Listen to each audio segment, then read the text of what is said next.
बिल्कुल सही कह रहे हो। सिक्योरिटी कंसर्न तो यहाँ पे होता है जब भी हम सेशन ट्रैकिंग की बात करते हैं, तो क्लाइंट का जो डेटा होता है। लेकिन देखो, दो चीज़ें हैं। अगर हम क्लाइंट का डेटा सर्वर पे ही मैनेज करेंगे तो सिक्योरिटी में कोई दिक्कत नहीं आएगी, है ना। लेकिन अगर वो ब्राउज़र से ही रिलेटेड है तो ब्राउज़र, बिल्कुल सही कह रहे हो आप। इनका क्वेश्चन बहुत अच्छा है कि कहीं ना कहीं सर देखिए, अगर मान लो कि कोई भी क्लाइंट की जो स्टेट है और क्लाइंट का जो डेटा है वो जो मैनेज करा जाता है, उसका रिलेशन ब्राउज़र से ही होता है ना, ब्राउज़र से ही होता है। ठीक है। और अगर कुकीज़ की बात करें, यूआरएल राइटिंग की बात करें, इवन एचटीटीपी सेशन की भी बात करें, तो ये सब कुकीज़ पे डिपेंड करता है। सारा चीज़ कुकी पे डिपेंड करता है, समझ रहे हो। मैनेज तो सर्वर पे होता है लेकिन सारा चीज़ कुकीज़ पे डिपेंड करता है। तो और वो ब्राउज़र के कैसे में जाके स्टोर होता है। तो इनका क्वेश्चन है कि अगर वो डेटा ब्राउज़र के कैसे में, तो कोई भी हैकर जाके उसे हैक कर सकता है और उसको देख सकता है। तो ये बिल्कुल बहुत ही बढ़िया इनका क्वेश्चन है, तो बिल्कुल देख सकता है और ये सिक्योरिटी कंसर्न है। लेकिन धीरू भाई अंबानी का जो लैपटॉप है वो धीरू भाई अंबानी के पास है ना। उनका ब्राउज़र उनके पास है, उनका सारा चीज़ उनके पास है। वो अगर कुछ शॉपिंग कर रहे हैं, अगर उन्होंने अपनी कार्ड की डिटेल डाली है और सब कुछ डाला है, तो उनके उनके ब्राउज़र के उनके कुकीज़ में सेव होगा और वो अपना पर्सनल लैपटॉप किसी से शेयर नहीं करेंगे।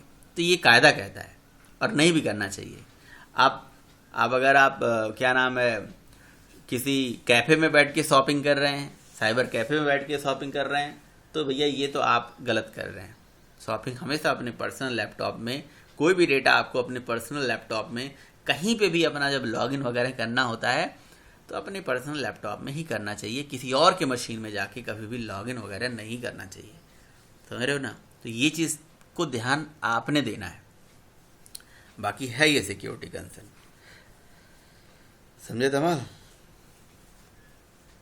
तो सर हाँ सर। जैसे वो कुकीज में जाके रह गया ना, मैंने जाकर कैफे में जाकर लॉग इन किए, अगर उस कुकीज को खोल के मैं उसको डाटा को रीड कर पाऊंगा सर? हाँ, इनक्रिप्टेड होता है, वो इनक्रिप्टेड डेटा होता है, लेकिन उसको पढ़ा जा सकता है, उसको देखा जा सकता है। उसको जो हैकर्स वगैरह होते हैं और लोग जो होते हैं उसको देख लेते हैं, समझ जाते हैं उसको, इनक्रिप्ट डिक्रिप्ट करके फिर देख लेते हैं। तो यही चीज़ है, सिक्योरिटी कंसर्न तो हम है। लोग कर सकते हैं सर जावा से? हैं? हम लोग कर सकते हैं जावा कोडिंग से? क्या? देख सकते हैं डाटा कुकीज को खोल के? क्यों नहीं देख सकते हैं हम। जावा से इनक्रिप्शन भी होता है, जावा से डिक्रिप्शन भी होता है, कुकीज़ बनाते भी हैं, कुकीज़ का डेटा देखते भी हैं। ठीक है। तो चलिए भाई, इसको हम समझते हैं कि भैया ये कैसे कैसे करना है हमें जावा के अंदर। तो इसके लिए हम एक कोई वेब एप्लीकेशन ले लेते हैं। तो हमारा ये सर्वलेट एप्लीकेशन था और इसी सर्वलेट एप्लीकेशन में ही हम इसको ज़रा इम्प्लीमेंट कर लेते हैं भाई। ये हमारा HTML पेज था। अगर हम एप्लीकेशन को रन करेंगे तो ऑलरेडी हमारे पास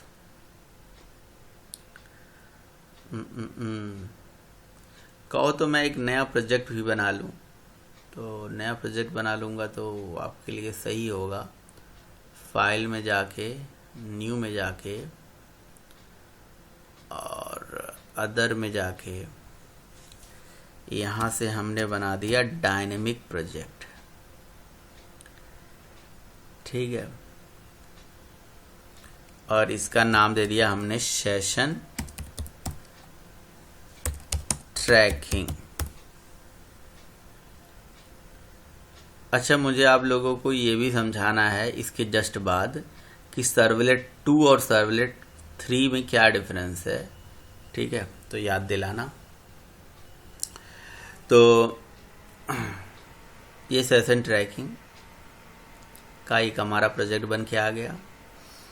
अब हम क्या करने वाले हैं, हमारे पास इंडेक्स HTML पहले से बना है कोई एक, और इसको अपने वेब कंटेंट में डाल देते हैं। ठीक है, कुछ कोड तो हम रीयूज कर ही सकते हैं। अब हम एप्लीकेशन को जब चलाएंगे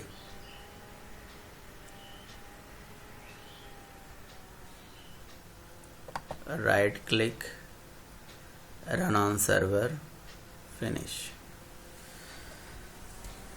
तो हमारी एप्लीकेशन सर्वर पे रन होके आ जाएगी, जिसमें नेम है और पासवर्ड है। ठीक है, ये दो चीज़ है। और जैसे हम लॉगिन पे क्लिक करेंगे तो हमारी जो रिक्वेस्ट है वो किसी सर्वलेट पे जाएगी। न्यू करके हमने एक सर्वलेट ले लिया, लॉगिन सर्वलेट। ठीक है, पैकेज का नाम है लॉगिन, और लॉगिन के अंदर लॉगिन सर्वलेट।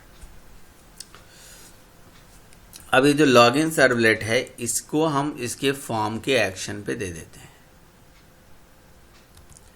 और यहाँ से मेथड जो है हम पोस्ट यूज कर लेते हैं, और यहाँ पे हम बना लेते हैं डू पोस्ट मेथड।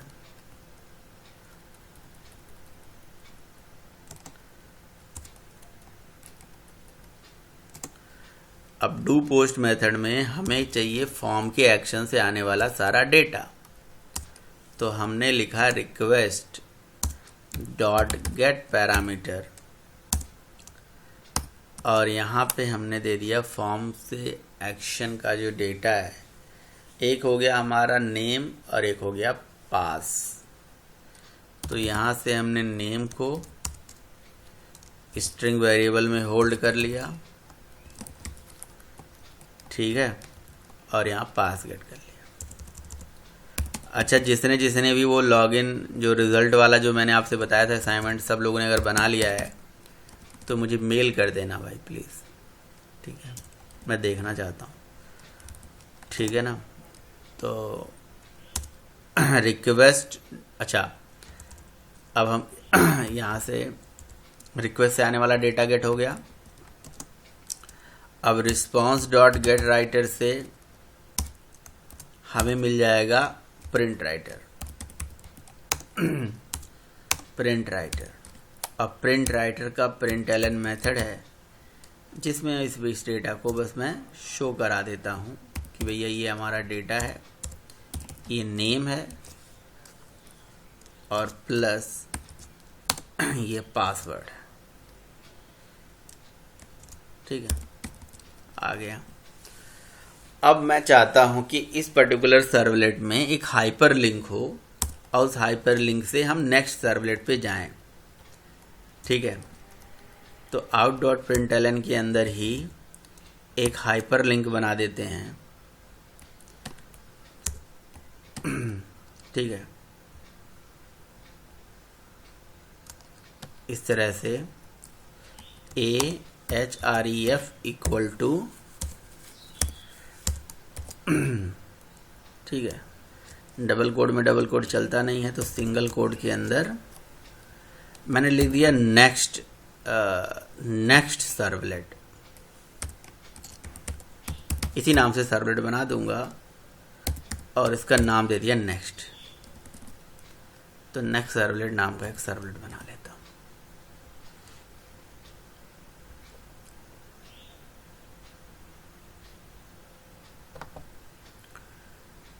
रिफ्रेश,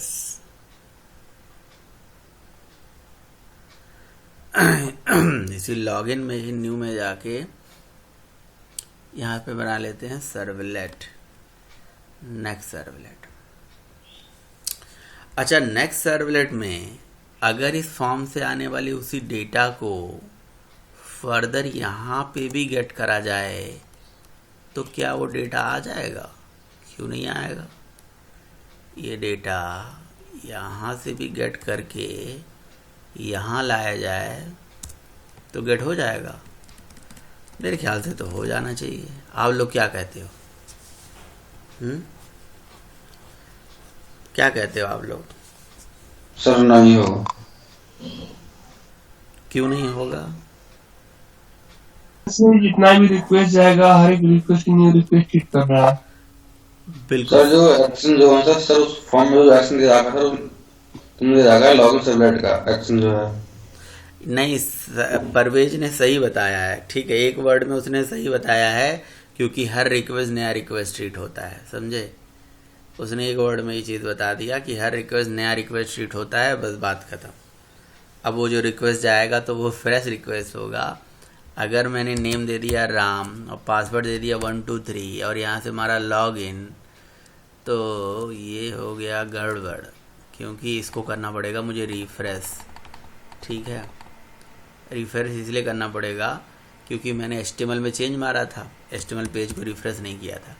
ये लिखिए, तो ये आ गया। अब जो फर्स्ट सर्वलेट है उसमें मुझे रिस्पॉन्स डॉट वही सेट कंटेंट टाइप वगैरह लगाना पड़ेगा, क्योंकि ये समझता नहीं है बात, है ना। तो response dot set content type, और कंटेंट टाइप हमने लिख दिया यहाँ पे टेक्स्ट स्लैश HTML। ठीक है, तो आप अब देख सकते हो कि रिक्वेस्ट से आने वाला वो डेटा जो है, अच्छा अभी वो रीलोड नहीं हुआ था सर्वलेट, इसलिए तुरंत नहीं चला है। ठीक है, राम 1 2 3 आ गया और नेक्स्ट आ गया। अब नेक्स्ट पे जाओगे तो अगले पेज पे data method not allowed here आ गया। मेथड नॉट अलाउड हियर इसलिए आया क्योंकि जब इस फॉर्म से रिक्वेस्ट गई थी तो यहाँ से पोस्ट ने रिक्वेस्ट यहाँ भेजा था, लेकिन जब इस लिंक से रिक्वेस्ट अगले पेज पे जाएगी तो एक गेट के थ्रू जाएगी, तो यहाँ डू गेट ही बनाना पड़ेगा, समझे। डू गेट या सर्विस बनाना पड़ेगा, ये बात आपको याद रहे, क्योंकि रिक्वेस्ट नया जा रहा है ना। ठीक है, ये देखिए, और ये देखिए अगले पेज पे क्या आ गया, डेटा नल। अब हमें यही करना है, कुछ ऐसा जुगाड़ लगाना है, कुछ ऐसा तिकड़म लगाना है कि ये अगले पेज पे डेटा पहुंच जाए। वो कंटेक्स्ट वाला नहीं करना है, बस सेट एट्रीब्यूट नहीं करना है। क्यों? वो करोगे कंटेक्स्ट पे तो दिक्कत ये हो जाएगी कि वो सबके लिए सेम हो जाएगा यार, मतलब हर यूजर को एक ही नेम दिखेगा, एक ही डेटा दिखेगा, समझ रहे हो ना। पूरे वेब एप्लीकेशन के कॉमन हो जाएगा वो। तो इसके लिए वही सेशन ट्रैकिंग हम करेंगे। एक बात सर, आपने नेक्स्ट सर्वलेट जो बनाया है उसमें तो कुछ लिखे नहीं, कोड तो कैसे किया जाएगा उसमें? क्यों नहीं लिखा? नेक्स्ट सर्वलेट आपने ध्यान नहीं दिया, ये नेक्स्ट सर्वलेट में यही तो कोड लिखा हुआ है, रिक्वेस्ट डॉट गेट पैरामीटर नहीं लिखा हुआ है। हाँ, ये लिखा नहीं है ये। अच्छा।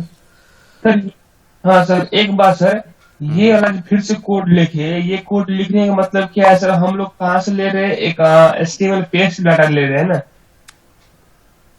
हाँ, तो इसका मतलब ये भी, ये सर्वलेट जो बनाया नया सर्वलेट आपने नेक्स्ट वाला, तो इसने भी वही डाटा लेने की कोशिश कर रहा पर ले नहीं पा रहा। हाँ बिल्कुल, क्योंकि वो हर रिक्वेस्ट नया रिक्वेस्ट बन जा रहा है। उस रिक्वेस्ट का वो डेटा पहली बार में आया था, वो रिस्पांस मिलते ही खत्म हो गया। ठीक है, क्योंकि रिक्वेस्ट पहली बार जब गई थी, जैसे आपने ये रिक्वेस्ट भेजा तो ये आपको रिस्पांस मिला, ये तो रिस्पांस है आपका, यहाँ ख़त्म हो गया डेटा। अब आप फिर से रिक्वेस्ट भेज रहे हो तो वो डेटा नहीं आपको मिल पा रहा है। तो ये एज्यूम करो कि ये शॉपिंग की साइट है, जहाँ पे आपने एक बार में यहाँ शॉपिंग कर लिया, अब अगले पेज पे जा रहे हो, फिर अगले पेज पे जा रहे हो, फिर अगले पेज पे जा रहे हो, ऐसे कहानी। तो यही डेटा हमें आगे लेके जाना है। कोई जुगाड़ बताओगे आप लोग कैसे ले जा सकते हैं? रिक्वेस्ट डिस्पैचर लगाएंगे सर, क्योंकि इसको एक ही अपडेट से फॉरवर्ड करता है।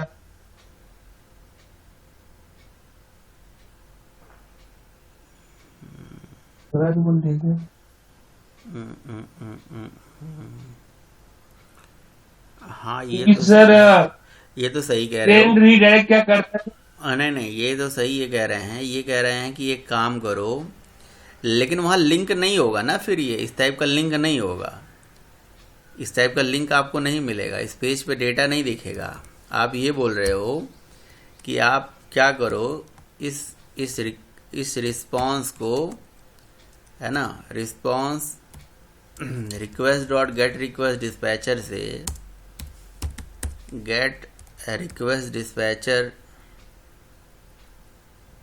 रिक्वेस्ट डिस्पैचर में आप दे दो नेक्स्ट सर्वलेट का यूआरएल पैटर्न, ठीक है। और उसके बाद यहाँ से मिल जाएगा आपको रिक्वेस्ट डिस्पैचर आरडी, और आरडी से आप क्या कर दो, मेथड कर दो फॉरवर्ड, और फॉरवर्ड में यही रिक्वेस्ट और यही रिस्पांस आगे भेज दो। समझ रहे हो? तो उस केस में आपको एक पेज नहीं दिखेगा, ये समझे। और फिर जब यही रिक्वेस्ट और यही रिस्पांस जाएगा तो इस रिक्वेस्ट से ये गेट पैरामीटर अब चल जाएगा और डेटा भी आ जाएगा, ठीक है। लेकिन इस केस में हमें लिंक विंक नहीं मिलेगा। कुछ ऐसे कहानी हो जाएगी कि आपने रिक्वेस्ट भेजी थी इस पेज पे, ठीक है, लॉगिन पे, लेकिन आप पहुंच गए किस पे, login. Method not allowed here क्यों कह रहा है, राम 1 2 3, ये method not allowed here. Okay, method not allowed here ये क्यों आ रहा है, ये भी मुझे बात समझ में आ गई। अब बहुत ध्यान से समझना। हाँ जी, हाँ, ये डू पोस्ट सपोर्ट नहीं कर रहा है इसलिए ना ना ना, हाँ वही चीज़ मैं आपको बता रहा हूँ। वो मेथड सपोर्ट कर रहा है, जो मैं समझाना चाह रहा हूँ समझिएगा। इस HTML से रिक्वेस्ट जा रही है पोस्ट मेथड की, तो ये हमेशा यहाँ पे खोजेगा डू पोस्ट मेथड। इसे मिल गया और ये चल गया। लेकिन जब इसने रिक्वेस्ट को फॉरवर्ड करा तो रिक्वेस्ट तो यही लेके गया, तो यानी कि रिक्वेस्ट एक ही जा रही है, एक ही रिक्वेस्ट में आप ये काम कर रहे हो।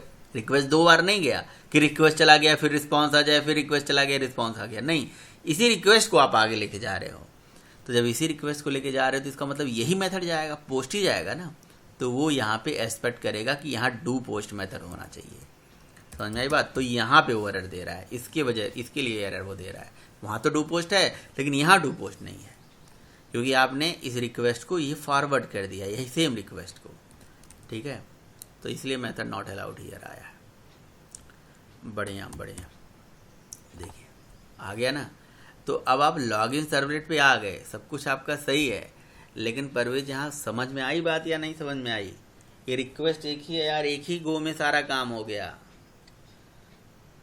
आप रुके नहीं, आप ठहरे नहीं वहाँ पे। आपने रिक्वेस्ट करी थी किसी और पेज के लिए, उस पेज पे न जाके आप किसी और पेज पे चले गए, वो फॉरवर्ड हो गया। That is different thing. समझ रहे हो ना? ये नहीं करना है हमें, ये नहीं करना है हमें। तो ये करना है कि इसका भी रिस्पांस आ जाए प्रॉपर, यूज़र आराम से देखे, तसल्ली करे, और फिर अगले पेज पे यहाँ पे आके, है ना, यहाँ पे आके फर्दर काम करे।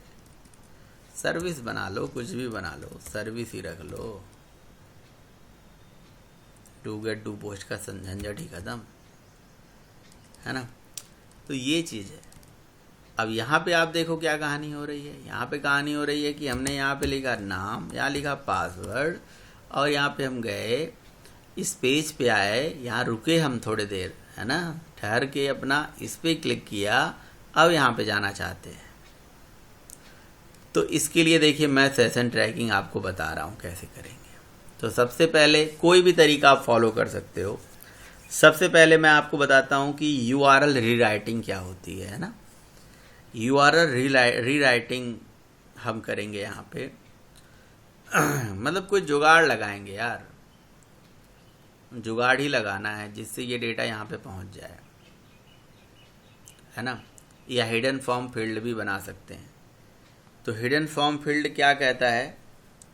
हिडन फॉर्म फील्ड कहता है कि ये चीज़ आप हटाओ यहाँ से, ठीक है, लिंक हटाओ। आप एक काम करो, आप अपने इस सर्वलेट के अंदर एक HTML फॉर्म बनाइए। हमने कहा कैसे? वो कहता है ऐसे बनाइए HTML फॉर्म। मैं आपको बता रहा हूँ। आप यहाँ पे पहले लिखिए HTML, मैंने लिख दिया। फिर उसके बाद लिखिए बॉडी वो भी लिख दिया। फिर आप लिखिए फॉर्म, वो भी लिख दिया। फिर आप यहाँ पे लिख दीजिए action, action is equal to यहाँ पे लिख दीजिए सिंगल कोड में नेक्स्ट सर्वलेट, यही था ना नाम, ठीक है। फॉर्म का एक्शन दे दिया और यहाँ पे अब आप बना लीजिए, मतलब यहाँ पे आपको सारा क्लोज करना पड़ेगा। फॉर्म क्लोज होगा, बॉडी क्लोज होगी, HTML क्लोज होगा, और ये उल्टा क्लोज होगा, पहले फॉर्म फिर बॉडी देन HTML, ठीक है। और ये तो हो गया फॉर्म। फॉर्म के अंदर बनाइए इनपुट फील्ड, यहाँ पे लिखिए input type equal to, input type equal to single quote में टेक्स्ट, ठीक है ना। टेक्स्ट फील्ड बन के आ जाएगा। नहीं, input type is equal to जब टेक्स्ट लिखते हो तो टेक्स्ट फील्ड बन के आता है, लेकिन अगर input type is equal to hidden लिख दोगे ना, HIDDNE हिडन लिख दोगे तो हिडन फील्ड बन के आएगा, ठीक है। और नेम इक्वल टू मैंने दे दिया यहाँ पे नेम। हिडन की स्पेलिंग सही है सर? हिडन की स्पेलिंग बताओ क्या होती है? HIDDEN। HIDDEN, तो वही लिख देंगे। और बताओ, यहाँ पे इंसर्ट, यहाँ इंसर्ट का एक ऑप्शन होता है,